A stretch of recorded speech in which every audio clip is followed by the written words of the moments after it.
Hell on the niceness. All right, so substitution and definite integrals. I have good news for you. So, wow. Wow. Although my daughter used to say it's a good thing I'm cute. You know what I mean? Like, yeah.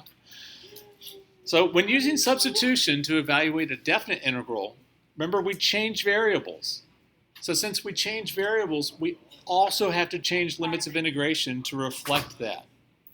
So this is how it goes. If you have the integral from a to b of f of u of x times u prime of x dx, then when you change this, we're going to make this u of a and u of b. So in other words, these new limits are going to be in terms of u, not in terms of the value of x. Let me show you how that works. We'll do a relatively simple one that you may or may not do a U-substitution on, but let's say you did a U-substitution. Oh, that's not a good color on white. So we'll let u be equal to x cubed plus 1. Then du is going to be 3x squared dx. And I don't have a 3x squared dx. I have just a x squared dx. So I'm going to do 1/3 du is equal to x squared dx. So if I write my integral, I'm going to leave the limits off for just a second.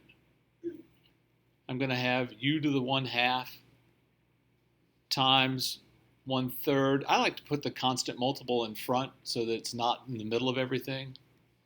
Du. I can't put my limits of integration are 0 and 2 because 0 and 2 are values of x. They're not values of u. So what I need to do is find the corresponding values of u. So if x is 0, what is u? 1. And if x is 2, what is u? 9.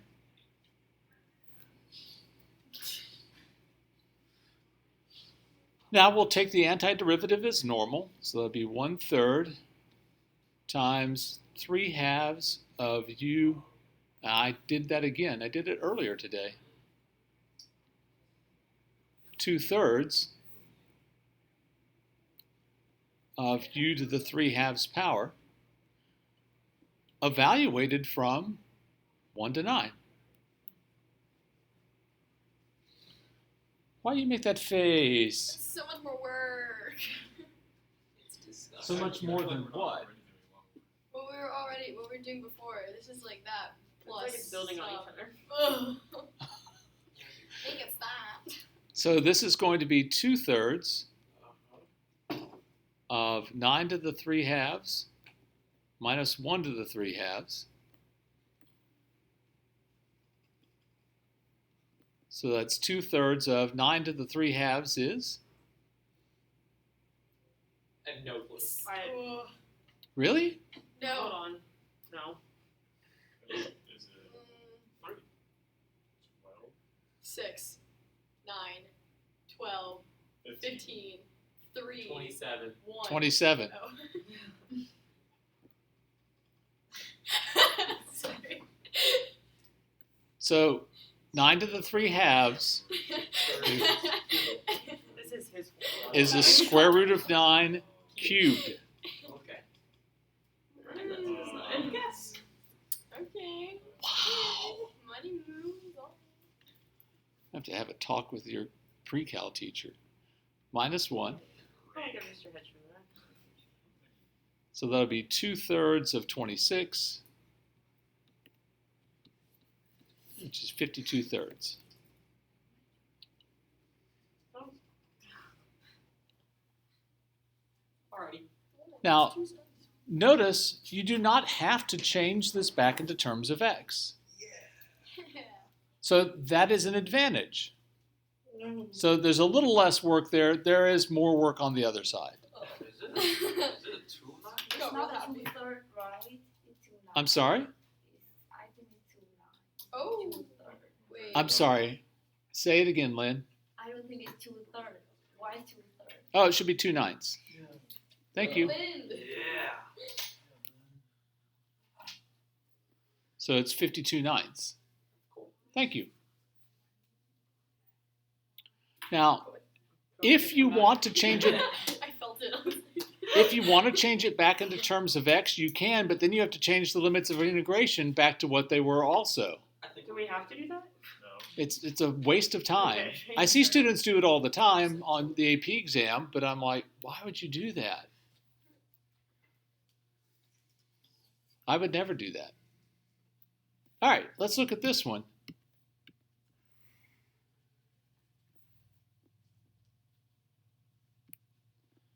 Now, honestly, I would just do this one. I wouldn't do a U-substitution at all. Can you see how you can do this without doing a U-substitution? Tangent to the fourth. Yeah. The antiderivative of this is 1/4 of tangent to the fourth of theta from 0 to pi over 4.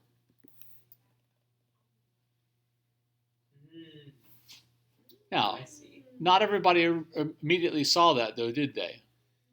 I was like looking for it. But this is very like the one that Maddie was asking about earlier today. So I'm going to go ahead and work it out, but then I'm going to show you that you get the same thing. So tangent at pi over 4 is, Just I'm- over 2 over 2. 1. it's 1. Nice. Son. Haha. What's tangent of 0? 0. So this is 1/4. Oh.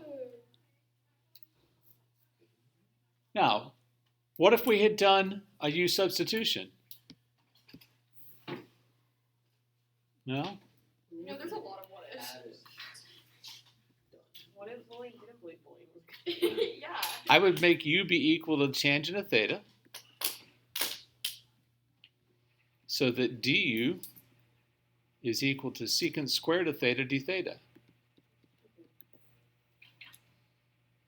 And we'd have the integral of u to the third du. But now we need to find the u values when theta is 0 and theta is pi over 4. Well, notice we did that inside of here, didn't we? Yeah. So tangent of 0 is 0. Tangent at pi over 4 is 1. This is 1/4 of u to the fourth from 0 to 1, which is pretty obviously 1/4. It's the same. It's the same. The one nice thing about doing U substitution here is it's more segmented. There's less to look at one time. Okay? There are problems where you have to do U substitution, but there are other ones where I do U substitution because I find it overwhelming to look at whatever the ugliness that I have on my paper is. Okay? All right. One more.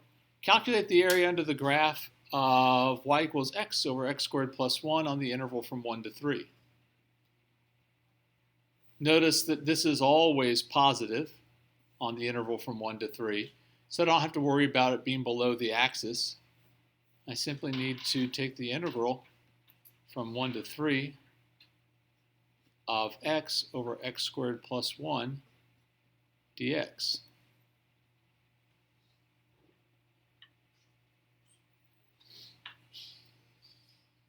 However shall I do that? Make it x times x squared plus 1 to the negative 1. Okay, I'd write the x squared plus 1 to the negative 1 first, just because that helps me remember that it's the chain rule. But that's fine.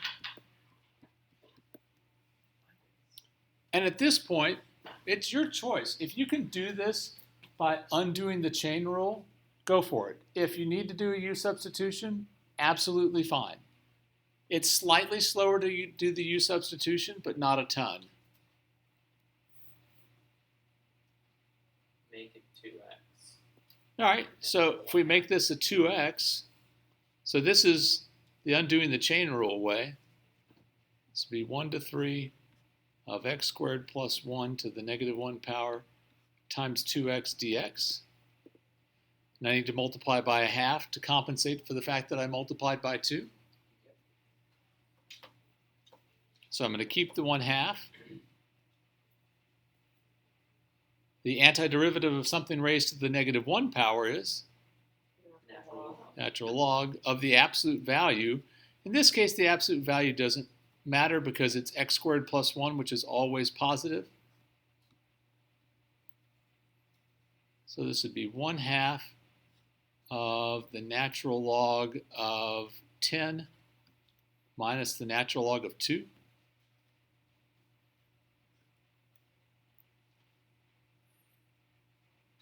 It's unlikely they would leave their answer that way. Properties of logarithms. Lily's like, I've slept since then. E to the 10. Right? How about 1/2 natural log of 5? Oh yeah, that would help. When you subtract two logarithms, you can simply divide the arguments. Yeah.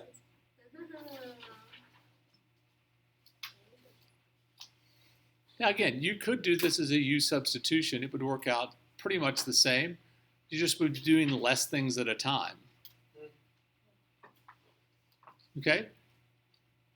All right. Unless someone really wants me to do the U-substitution, I think that'll be it. Okay. That is it